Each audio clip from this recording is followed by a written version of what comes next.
PCIM 2019 here in beautiful Nuremberg, Germany. My name is Wilmer Companioni, and with me today is William Mak. He's the head of our KEMET Application Intelligence Center, and you might remember him from his last video where he took his own developed board and looked at the effect that output capacitor selection had on ripple voltage. So William, tell me, what is it that we have here today? We're going to be looking at inductance and the effect it has on ripple current. All right, so talk to me about the test setup. What do you have? So we made a USB-C power delivery DC to DC board. It takes in a 12-volt input and outputs 5 volts, 9 volts, 15, or 20 volts. Okay, and what inductors are we looking at? We're going to be looking at the 1 microhenry inductor and the 10 microhenry inductor. Okay, so how does this work? So we're going to have a USB-C load, and this will generate the 20 volts that we need. This will be the output voltage measurement, which we'll look at through a multimeter. And we'll be plugging in our inductor here. So, all right, let's go. We'll start our setup. We plug this guy in. And we'll start with the 1 microhenry inductor.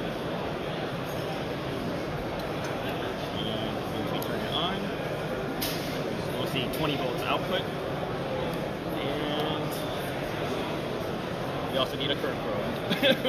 Can't work if you're not probing it. And over here we can see the 1 amp peak-to-peak measurement. And this is already really high.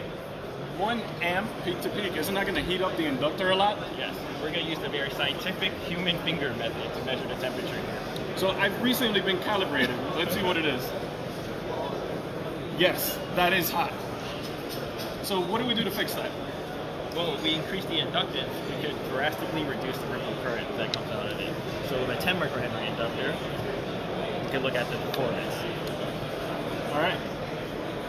Much less ripple, so let's see how hot this is. Yeah, that isn't hot at all.